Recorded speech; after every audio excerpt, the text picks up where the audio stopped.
오늘도 우리 하나님이 저와 여러분에게 복 주시고 은혜 주시는 복된 하루, 은혜 하루 이 한 주간 되기를 먼저 주님의 이름으로 간절히 축원드립니다. 병술 중에 배수진이라는 병법이 있습니다. 배수진이란 뒤에 강이나 호수 등에 물을 등지고 이 진을 치는 전술입니다. 많은 적들을 눈앞에 두고 두려워 도망치려는 군사들에게 이제 더 이상 도망갈 곳이 없음을 보여주는 그러한 절박한 이 심리적 전술입니다. 사실 아군에게는요, 이 굉장히 잔인하지만은 그만큼 절박함으로 장수가 마지막 비장의 카드로 사용할 수밖에 없는 선택이기도 합니다. 경영에서도요, 명품 가방을 만드는 샤넬과 베네통이 있습니다. 그런데 샤넬과 베네통이 이 배수진 경영법이라고 이 경영 전략을 말합니다. 보통 회사들은 이 제품을 만들고 그리고 시간이 지나면 2월에서 이 백화점에서 할인 매장으로 이 물건들을 넘긴 걸 보게 됩니다. 그래서 조금 손해 보더라도 물건을 조금 더 싸게 팔아서 이 물건들을 최대한 정리하려는 그런 모습을 봅니다. 그러나 샤넬과 베네통은요, 2월 상품이 생기면은 회사에서 전원 다 회수한다고 합니다. 그리고 회수한 제품을 다 소각해 버립니다.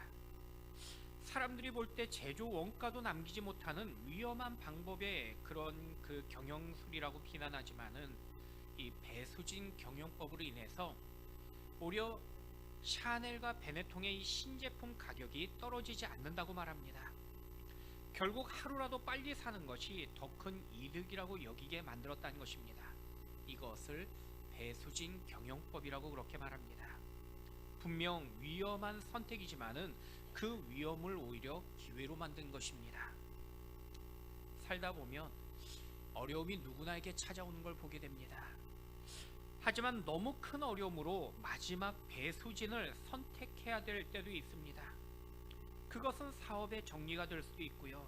또 가정의 어떠한 정리나 또 이사라는 그런 결정의 상황도 찾아오게 됩니다. 아니 내가 가진 모든 것을 걸어야 되는 그런 경우의 선택을 배수진이라고 말합니다. 그런데 믿음의 사람에게도 예기치 못한 어려움을 경험하게 되고요. 순간 할 수 있는 선택이 크게 없을 때에 낭망하게 됩니다. 하지만 어떤 이들은 이런 위기를 오히려 기회로 만든 걸 보게 됩니다. 물론 대부분 사람들은요, 찾아온 위기 위에 또 다른 위기가 더해질 뿐입니다. 같은 위기에서 결과가 다른 이유는 바로 선택의 차이점 때문입니다. 저는 먼저 우리의 삶에 때로는 찾아오는 그 위기와 고난 속에서도 오직 하나님이 기뻐하는 선택을 통해서 참된 은혜를 누리는 저와 여러분이 되길 축원드립니다. 오늘 본문의 이삭도요, 인생 최대의 절체절명의 위기를 맞이하게 됩니다. 지난날 이삭은 오랫동안 아버지 아브라함에게 사랑받았지만은 이제 아버지 아브라함의 죽음을 경험합니다. 아버지를 이어 한 족속의 족장이며 영적 가장이 된 것입니다. 그런데 큰 아픔과 새로운 시작의 이 출발점에서 이삭에게 찾아왔던 것은요, 하나님의 축복이 아닌 흉년이라고 말씀하고 계십니다. 아버지와 사별한 아픔 후에 예상치 못한 또 다른 위기가 찾아온 것입니다. 이삭에게는 너무나 고통스러운 상황으로서 어떤 배수진의 선택을 결단해야 할 만큼 지금 큰 위기가 찾아온 것입니다. 하지만 이삭은요, 흉년이라는 이 위기를 결국 축복이라는 결실로 마무리를 짓게 됩니다. 여러분, 오늘 본문에서 이삭이 흉년을 만났음에도요, 결국 승리했던 그 모습처럼 하나님의 은혜와 능력의 역사가 동일하게 나타나는 여러분 모두가 되길 축원드립니다. 그렇다면 여전히 거친 풍파 같은 우리 인생 가운데 우리는 어떻게 흉년과 같은 찾아오는 고난 속에서 더 가치 있는 인생으로 우리는 선택하며 승리할 수 있을까요? 자, 첫 번째는요, 하나님 말씀을 믿고 신뢰해야 합니다. 우리 1절 말씀 같이 한번 읽어보도록 하겠습니다. 아브라함 때에 첫 흉년이 들었더니 그 땅에 또 흉년이 들 때 이삭이 그랄로 가서 블레셋 왕 아비멜렉에게 이르렀더니 이삭은요, 아브라함이 100세 때 얻은 아들입니다. 아브라함은 원래 갈대아 우르 사람이지만요, 오직 하나님 약속을 믿고 약속의 땅이었던 가나안까지 왔고 그 땅에 정착했습니다. 그리고 믿음의 후손으로서 이삭도 하나님을 믿고 지금 그 아버지의 그 말씀대로 약속의 땅에 그대로 정착해 살고 있습니다.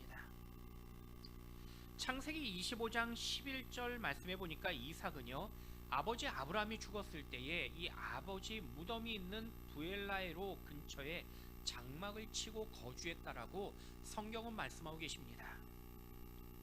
하나님께서 아브라함에게 축복의 약속을 주시고 인도하신 장소였습니다. 그런데 문제는요, 그 약속의 땅에 흉년이 찾아왔습니다. 그래서 1절 말씀의 처음 시작에 흉년이란 단어가 등장하는 것입니다.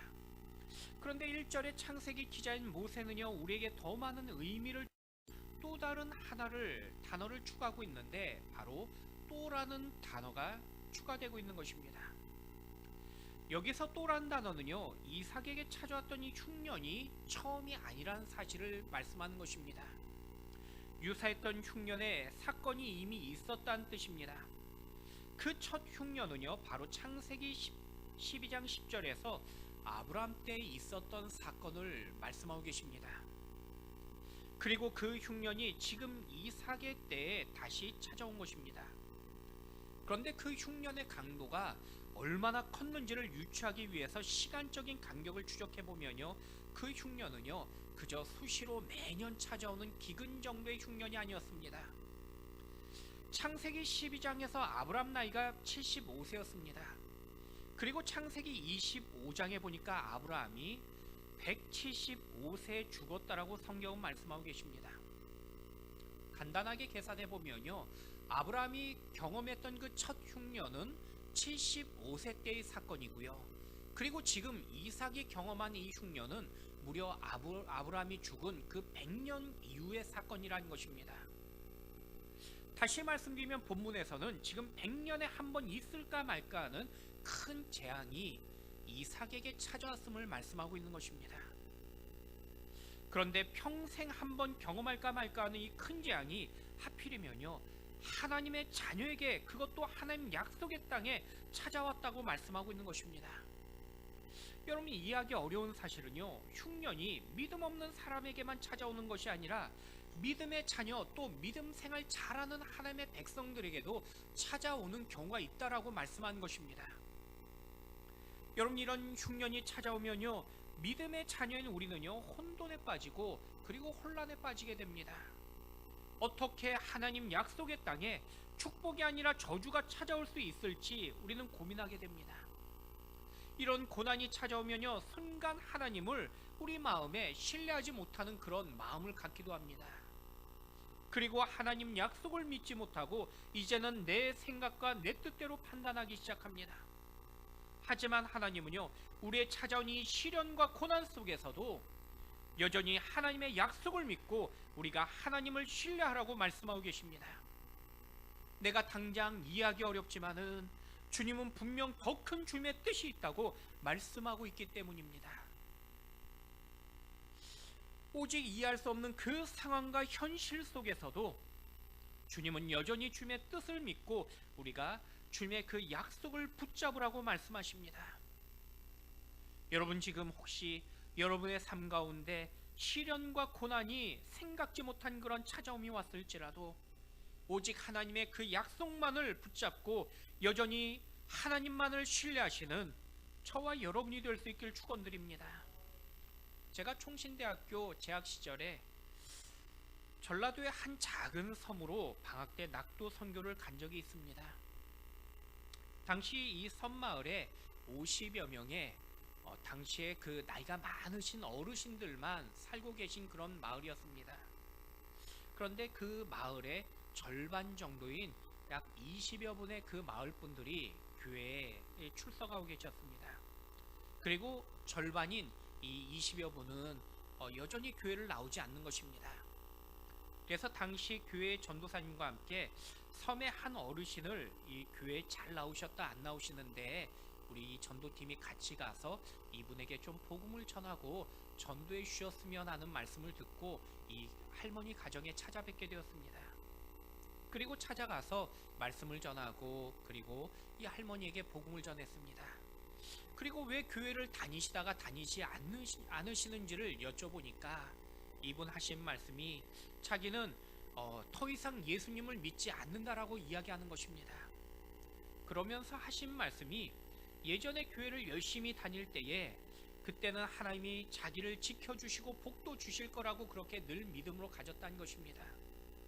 그래서 교회를 열심히 나름대로 나갔는데 주일날 이른 아침에 교회 가기 전에 보니까 날도 좋고 그리고 일기예보에 비도 안 온다고 해서 고추를 지붕 위에 널려놓고 그리고 교회를 갔는데 비가 온지도 몰랐다고 합니다. 그리고는 저녁 예배까지 신나게 예배드리고 집에 왔더니 온 비가 와서 그리고는 고추가 다 상했는데 문제는 그 고추가 다 썩어버렸다는 것입니다. 얼마나 속상했는지 이 할머니 말씀이 고추도 지켜주시 못하는 그 하나님을 믿느니 그냥 내가 나를 믿겠다는 것입니다. 여러분, 우리가 오해하는 것은요, 예수님을 믿고 신앙생활 시작하면 모든 고난과 시련이 그 순간부터 우리에게 찾아오지 않을 거라고 우리는 여길 때가 많습니다. 하지만 성경은요, 이 땅에 살아가는 동안 믿음의 자녀에게도 고난과 시련은 여전히 찾아온다고 말씀하고 계십니다. 아니, 심지어 믿기 전보다 때로는 더 큰 고난도 우리에게 찾아옵니다. 그러나 중요한 사실은요, 예수를 믿는 이제 우리에게 여전히 고난은 찾아오고 있지만은 그 고난에 대한 태도와 자세는 우리는 달라지게 되는 것입니다. 지난날 내가 예수 믿기 전에는 크고 작은 고난이 찾아오면 단지 낙심하고 원망했지만은 이제는 주님을 믿고 주님의 약속을 신뢰할 수 있다는 그 믿음을 가졌다는 사실입니다. 주님을 신뢰하기 때문에 지금 당장 찾아온 고난 때문에 힘들지만은 인내하며 포기하지 않게 된다는 것입니다. 내 고난 중에도 여전히 하나님의 좋은 뜻이 있고 섭리가 있음을 믿기 때문에 인내하며 그리고 어떤 일에도 버티게 된다는 것입니다. 그 이유는요, 하나님께서 분명 가장 좋은 길로 이 시련 이후에 우리를 여전히 인도하고 계심을 우리가 확신하고 믿기 때문입니다. 여러분, 고난이 쉽고 고난이 좋은 사람은요 아무도 없습니다. 그럼에도 이 고난이 반드시 나에게 유익이 됨을 기억하시고 나에게 복이 되는 그 순간이 있음을 믿음으로 확신하며 오늘도 우리에게 찾아온 그 고난 속에서 시련 속에서 믿음으로 하나님을 바라보며 오직 주님의 말씀만을 의지하며 승리하시는 저와 여러분 되시기를 우리 주님의 이름으로 간절히 축원드립니다. 두 번째는요, 하나님 말씀에 결단하고 순종해야 합니다. 우리 또한 2절 말씀 같이 한번 읽어보도록 하겠습니다. 여호와께서 이삭에게 나타나 이르시되 애굽으로 내려가지 말고 내가 내게 지시한 땅에 거주하라. 이삭이 거주하는 이 약속의 땅에 큰 흉년이 찾아옵니다. 흉년은요 기근으로 이어지기 때문에 사실 생존과 연결되는 심각한 문제였습니다. 흉년이 찾아온 땅에서 이삭은 무엇인가 행동을 선택해야만 했습니다. 그런데 이삭의 선택은요, 그 땅에 머뭄이 아니라 애굽으로 내려가기를 결단합니다. 이삭의 선택은 하나님 앞에 기도해서 얻었던 응답이 아니었습니다. 단지 흉년이 찾아왔을 때 현실과 상황에 따라서 물이 풍성했던 그 애굽으로 가겠다는 그러한 결정이었습니다. 그래서 이 언약의 땅인 이 브엘세바를 떠나서 애굽에 가는 길목인 이 블레셋 땅인 그랄 땅으로 이동하게 된 것입니다. 그런데 하나님은요 애굽으로 향하고 있는 이 이삭에게 나타나셔서 애굽으로 가지 말라고 말씀하십니다. 여러분, 이삭에게 지금 주님의 이 말씀에 순종하는 것은요 사실 쉽지 않은 상황이었습니다. 왜냐하면은 당장의 생존이 달려있는 이런 문제였기 때문입니다. 아니, 나 혼자 하나님 말씀에 순종함으로 나만 목말라 죽는 것이 아니라 내 자녀들과 내 가족들과 모든 식솔이 함께 죽을 수도 있다라는 그런 생존의 문제입니다. 이 기근인 이 약속의 땅에서 살 수 없었기 때문에 물이 풍성했던 이 애굽으로 가는 것이 가장 현명하고 그리고 지혜로운 그러한 판단처럼 보였기 때문입니다. 지금 애굽으로 내려가면요, 당장 눈에 보이는 이 풍성함으로 모든 것이 해결될 수 있을 것처럼 보였습니다. 그런데 문제는 하나님께서 이삭이 볼 때 가장 좋은 선택으로 이 선택이었던 애굽으로 가는 그 결정을 하나님이 하지 말라고 그렇게 말씀하고 계신 것입니다. 그리고 하나님은요, 이삭에게 그의 아버지 아브라함의 그 믿음으로 순종했던 지난 날을 대신 말씀하고 계십니다. 우리 5절 말씀 같이 한번 읽어보도록 하겠습니다. 아브라함이 내 순종하고 내 명령과 내 계명과 내 율례와 내 법도를 지켰음이라 하시니라. 지금 하나님께서 아브라함에 대한 그 평가를 말씀하시면서 중요한 동사 두 가지를 5절에 말씀하고 계십니다. 바로 순종하다와 지켰다라는 이 단어입니다.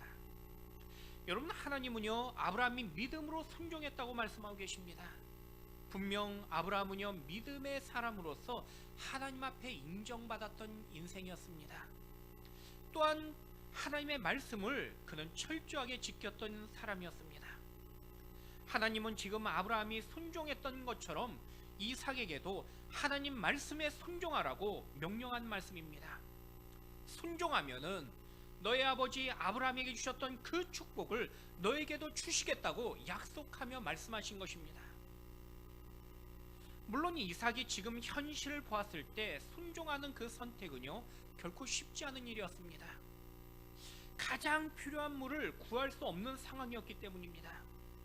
사실 이삭이 여러 선택 가운데 지금 애굽을 하나의 선택으로 결정하고 내려가는 것이 아니었습니다.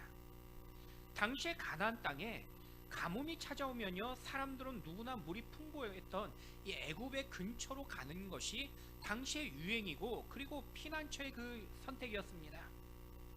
그런데 지금 하나님께서 이삭에게 세상의 지혜와 방법과 상식이 아니라 지금 하나님 말씀만을 믿고 심지어 그 말씀을 따르라고 명령하고 계신 것입니다. 그러면서 아브라함의 순종을 이삭에게 말씀하신 것입니다. 여러분, 오늘 우리에게도요, 이삭에게 말씀하신 것처럼 저와 여러분에게 동일하게 말씀하고 계십니다. 우리는 시련이 찾아오면 당연히 내가 볼 때 우리의 상식과 현실에 따라서 판단하고 결정하려고 합니다. 하지만 주님은요, 오직 하나님 말씀을 따르고 그 말씀대로 선택하라고 우리에게 말씀하고 계십니다. 문제는 그 선택이 내가 당장 포기하기 힘든 그러한 명령일 때가 많이 있다는 것입니다. 마치 지금 경제적으로 너무나 어려운데 하나님은 우리에게 물질의 헌신을 결단하라고 말씀하십니다. 가뭄이 찾아왔을 때 사르밧 과부가 아들과 마지막 떡을 만들어 먹고 죽으려고 할 때에 엘리야 선지자에게 자기의 모든 것을 드리라고 말씀하셨던 것처럼 우리에게 경제적인 결단을 우리에게 말씀하며 순종을 명령하신 것과 같습니다. 또 육신과 지식적으로 순종하기 어려운 상황에서 마치 밤새 수고했지만은 물고기 한 마리 잡지 못했던 제자들에게 깊은 곳에 그물을 던지라는 그 명령처럼 오늘 저와 여러분에게 그 순종의 명령을 말씀하고 계신 것입니다. 지금 본문도요, 물이 풍성했던 애굽에 가지 말라고 말씀하신 그 명령에 사실 눈으로 볼 때는요, 아무 대책이 보이지 않았습니다. 그러나 순종했던 이삭처럼 오늘 저와 여러분에게 순종할 것을 말씀하고 계신 것입니다. 여러분, 이삭은요, 현실적으로 애굽에 가는 것보다 나은 다른 선택이 결코 보이지 않았습니다. 말씀도 순종하고 내 현실도 안전한 그러한 선택에 보이는 것이 아니었다는 것입니다. 여전히 기근과 어려움의 현실 속에서 세상의 선택이 바로 삶의 지혜라고 여길 수밖에 없는 그런 상황이었습니다. 하지만 이삭은요, 나에게 나타나신 그 하나님 말씀을 듣고 그 말씀에 결단하며 순종하게 됩니다. 눈에 보이는 이삭의 생각과 뜻을 포기했고 오직 하나님 말씀에 순종했음을 말씀하고 계신 것입니다. 여러분, 진짜 신앙은요, 늘 순종의 선택이라는 것입니다. 내가 아무것도 보이지 않는 그 하나님 말씀에 순종할 것인가, 아니면 내가 당장 눈에 보이는 것, 내가 경험하고 아는 안전한 것을 선택할 것인가의 그 결정이 바로 신앙인 것입니다. 그러나 하나님은요, 말씀에 순종할 때에 아브라함에게 주셨던 그 축복을 너에게도 주시겠다고 약속하며 말씀하십니다. 우리 3절과 4절 말씀 같이 한번 읽어보도록 하겠습니다. 이 땅에 고려하며 내가 너와 함께 있어 내게 복을 주고 내가 이 모든 땅을 너와 내 자손에게 주리라. 내가 내 아버지 아브라함에게 맹세한 것을 이루어 내 자손을 하늘의 별과 같이 번성하게 하며 이 모든 땅을 내 자손에게 주리니 내 자손으로 말미암아 천하 만민이 복을 받으리라. 여러분, 하나님은요, 이삭에게 순종했을 때 하나님의 그 놀라운 축복을 약속하고 계십니다. 물질의 축복, 번영의 축복, 약속의 축복을 주신다고 약속한 것입니다. 그런데 그 많은 축복 가운데 가장 큰 축복은요, 바로 내가 너와 함께 하겠다는 하나님의 그 약속의 말씀이었습니다. 내가 너와 함께 하겠다는 그 말씀은요, 지금 당장 그 땅에 머물면 물도 부족하고 또 낯설어 보이는 땅이지만은 주님께서 친히 함께 하시고 너를 지켜주시고 너를 보호하시고 너의 모든 문제를 해결하시겠다는 그 약속의 말씀인 것입니다. 여러분, 보이지 않지만요, 주님 말씀에 순종하면요, 그 삶은 역사가 되고 기적이 일어난 것입니다. 아무리 세상의 것을 누리고 얻어도 하나님이 함께 하시는 축복과는요, 비교할 수 없는 것입니다. 여러분, 오직 하나님 말씀에 순종함으로 인하여 하나님이 저와 여러분과 함께하는 놀라운 기적의 축복을 누리는 저와 여러분 되시길 축원드립니다. 이삭은요, 믿음으로 순종하고 결단했습니다. 그런데 놀라운 사실은요, 이후 하나님은요, 이삭의 삶에 친히 간섭하여 주시고 그리고 개입하여 주십니다. 먼저 그랄 땅에 있는 아내 리브가를 블레셋 왕 아비멜렉에게 이 빼앗길 뻔한 이 땅에서 하나님이 친히 간섭하여 주신 걸 보게 됩니다. 또 하나님이 함께 하셨을 때 기근과 가뭄으로 도저히 물을 구할 수 없는 그 땅에서 땅만 파면요, 물이 나오기 시작합니다. 심지어 한 번이 아니라 가는 곳마다 파는 곳마다 물이 솟구치는 역사를 체험하게 됩니다. 이후에 이삭의 대적들이 이삭을 보면서 그가 하나님이 함께 하심을 깨닫고 그리고 그들이 먼저 찾아와서 이삭에게 자기들을 해하지 말 것을 서약하며 부탁하는 그러한 간청의 내용도 보게 됩니다. 여러분, 내가 하면요, 위기 위에 또 다른 위기가 찾아올 뿐입니다. 그러나 하나님이 하시면요, 위기가 그 순간부터 우리에게 축복이 되는 것을 약속하는 것입니다. 여러분, 하나님과 함께하는 인생은 당장 눈에 보일 때 물이 없어 보이고요, 물질이 없어 보이며 또 건강이 없어 보이지만은 결코 문제되지 않는 인생이라고 약속하십니다. 이제는 힘이 없고 능력이 없어도 전지전능하신 하나님께서 나를 가장 좋은 곳으로 인도하고 계시기 때문입니다. 여러분, 하나님의 함께 하심으로 여러분의 인생에 찾아온 모든 문제가 이제는 소망이 되어지는 여러분이 되길 축원드립니다. 그런데 하나님과 함께하는 비결은요, 바로 오늘 본문에서 주님의 말씀을 믿고 순종할 때라고 말씀하고 계십니다. 순종의 열매가 바로 하나님의 소망을 이루기 때문입니다. 여러분, 지금 힘들고 어려운 순간이 찾아왔다면 더 말씀을 믿고 그 말씀 붙잡고 오직 그 말씀에 결단하며 순종하며 그 말씀대로 살기를 원하시는 저와 여러분이 되시기를 우리 주님의 이름으로 간절히 축원드립니다. 마지막 세 번째는요, 하나님 은혜를 신뢰하며 승리하는 인생입니다. 사람은요, 자신의 인생에서 큰 가오나 이 실패를 경험하면요, 트라우마를 겪게 됩니다. 실패했던 일이 심적인 이러한 장애가 되는 걸 보게 됩니다. 그래서 사람들은 그때 그렇게 선택하지 않았으면이라고 그렇게 회상하면서 만약 그때 내가 그렇게 하지 않았으면 내 인생이 변했을 것인데 라는 평생의 후회로 살아가는 걸 보게 됩니다. 이처럼 자신의 과오를 반복하지 않기 위해서 사람들은 그 과오를 반복하며 그리고 심지어 그의 자녀들에게 그런 삶을, 나와 같은 삶을 살지 말 것을 당부하는 걸 보게 됩니다. 여러분, 아브라함도 살면서 이삭에게 나와 같은 그러한 과오, 실수를 살면 안 된다라고 분명 살아간 아들에게 여러 번 이야기했을 것입니다. 그런데 아브라함의 실패 중에 하나가 지난날 애굽에 갔던 사건이었습니다. 특히 하나님 앞에 기도하지 않고 갔던 그 선택으로 애굽의 삶은요, 이후에 늘 두려움과 염려로 변하게 되었습니다. 그래서 애굽에서 아브라함은 아내 사례를 아내라고 하지 않고요, 누이라고 불렀던 것입니다. 그런데 평생 이것이 아브라함에게 걸림돌이 됩니다. 단순하게 부부의 신뢰 문제가 깨졌을 뿐만 아니라 크게는요, 언약의 후손으로서의 하나의 오점을 만들었기 때문입니다. 하지만 하나님의 강권적인 섭리로 아브라함의 그 모든 문제를 해결했던 지난날을 아브라함은 기억하며 경험했습니다. 그럼에도 아브라함은요, 이런 일을 2번이나 반복하며 같은 실수를 범했던 그런 경험이 있었습니다. 아마도 노후의 아브라함은요, 아들 이삭에게 지난날의 자기의 실수를 반복하지 말라고 당부했을 것입니다. 아마 아내 사라도요, 며느리였던 이 리브가에게 혼자 살겠다고 아내를 팔았던 남자라며 남편 아브라함을 흉봤을 것입니다. 그런데 이삭은요, 똑같은 상황에서 아버지와 똑같은 죄를 범한 걸 보게 됩니다. 우리 7절 말씀 같이 한번 읽어보도록 하겠습니다.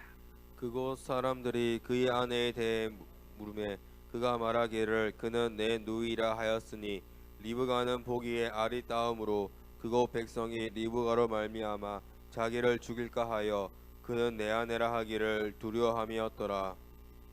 자녀들을 보면 평생 알코올 중독자였던 자기 아버지 어머니를 미워하면서 정작 똑같이 술을 마시는 그런 자녀들을 보게 됩니다. 인간의 연약함과 죄성을 다시 한번 증명한 것입니다. 그런데 이처럼 많은 사람들이 알면서 반복하더라는 것입니다. 문제는 믿음의 사람도요, 말씀을 믿고 순종의 결단도 곧 했지만은 여전히 크고 작은 또 다른 시련이 찾아왔을 때 또다시 무너지는 우리의 모습을 발견하게 됩니다. 내가 스스로 부끄러울 만큼 연약한 우리의 모습을 발견한 것입니다. 내 모습을 보면서 낭망하고 절망하게 됩니다. 그런데 주님은요, 우리의 연약함을 보시고 우리를 포기하며 우리를 버리지 아니하신다고 말씀하십니다. 이미 우리의 연약함과 부족함도 이미 알고 계신 것입니다. 아니, 심지어 우리가 늘 배반할 것을 이미 주님은 알고 계셨습니다. 그럼에도 불구하고 주님은 우리에게 여전히 사랑과 은혜 베풀기를 멈추지 아니하시기 때문입니다. 그 이유가 바로 하나님의 은혜이라는 것입니다. 여러분, 이삭은요, 하나님 말씀에 순종해서 결단했고요, 지금 애국으로 내려가지 않았습니다. 그러나 그 자리에 멈춘 그랄 땅에서 온전하게 하나님을 신뢰하지도 못했습니다. 낯선 그랄 땅에서 아내 리브가를 빼앗길 수도 있다는 그 두려움 속에서 또다시 자기의 지혜와 생각으로 행동을 선택하며 결정한 것입니다. 여전히 현실에서 하나님을 믿지 못하는 불안함을 가진 것입니다. 하지만 하나님은요, 이처럼 연약하고 미련한 이삭의 삶에 강력하게 임재하셨고 아비멜렉에게 누구도 이삭과 그의 아내를 범하지 못하도록 하나님은 간섭하십니다. 하나님의 그 동행하심을 친히 보여주시고 이삭에게 다시 한번 느끼도록 만드신 것입니다. 여러분, 하나님은요, 이처럼 우리가 생각지 못한 일을 행하시고 심지어 대적의 마음까지도 감동 주셔서 우리를 지켜주신 그 은혜를 베푸신 하나님이십니다. 변덕스러운 내 연약함을 책망하시고 벌 주시기보다는 우리를 여전히 불쌍히 여기시며 동일한 은혜 베풀기를 기뻐하신 하나님이십니다. 여러분, 우리가 낭망하지 않는 이유는요, 우리의 믿음이 좋고 우리가 선하기 때문이 아니라는 것입니다. 내가 남들보다 더 하나님 앞에 헌신하기 때문도 아닙니다. 단지 우리는 연약하지만은 그 연약한 우리를 사랑하는 하나님을 우리는 단지 알고 있기 때문이라는 것입니다. 나보다 나를 더 사랑하신 그 은혜를 우리는 여전히 믿기 때문에 흔들리지 않는 것입니다. 여러분, 때로는요, 내가 믿음 없으며 불순종한 내 모습 속에서도 여전히 은혜 베푸기를 기뻐하시는 우리 하나님의 그 은혜 때문에 오늘도 저와 여러분 마음에 큰 소망이 되는 우리 모두가 되시길 주님의 이름으로 간절히 축원드립니다. 말씀을 맺겠습니다. 이삭은요, 아버지 아브라함의 가르침과 하나님의 언약 백성임에도 불구하고 하나님의 그 신실하게 지켜주심을 때로는 의심했습니다. 그래서 아버지 아브라함처럼 동일한 실수도 범했던 걸 보게 됩니다. 하지만 하나님은 이삭을 벌하시고 멸하시면서 다른 민족을 하나님 자녀로 다시 택하신 것이 아닙니다. 여전히 부족하고 연약한 이삭을 변함없이 사랑하여 주셨습니다. 그리고 그 사랑의 결과로 본문 12절과 13절은 우리에게 이와 같이 말씀하십니다. 우리 12절과 13절 한번 읽어보도록 하겠습니다. 이삭이 그 땅에서 농사하여 그의 100배나 얻었고 여호와께서 복을 주심으로 그 사람이 창대하고 왕성하여 마침내 거부가 되어. 여러분, 처음 1절에 그 흉년의 땅에서 이제 12절은요, 그 해에 100배나 얻었다라고 말씀하고 계십니다. 여전히 남들은 흉년인 그 해에 그 땅에서 하나님께서 믿음의 자녀에게 놀라운 기적을 베푸신 것입니다. 바로 흉년의 결과로 그 땅의 모든 것이 망하고 사라졌다고 말씀한 것이 아니라 이제는 그 땅에서 이삭에게 100배의 열매를 얻게 하셨다고 하나님이 말씀하신 것입니다. 그 비결은요, 하나님께서 복을 주셨기 때문입니다. 여러분, 이것이 바로 저와 여러분을 향하신 하나님의 은혜이며 사랑인 것입니다. 여러분이 이삭의 축복을 주신 그 하나님께서 바로 오늘 우리의 소망이 되심을 동일하게 약속하고 계십니다. 오직 하나님의 그 소망을 바라보시고 오늘도 믿음으로 견고하게 주님을 또 의지하며 승리하는 저와 여러분의 귀한 복된 인생들 되길 축원드립니다. 지금은 불가능하고 안 될 것 같지만은 이제는 주님 때문에 가능하고 열리고 풀릴 것을 믿음으로 선포하시는 이 한 주간 소망의 여러분 되시기를 다시 한번 주님의 이름으로 간절히 축원드립니다.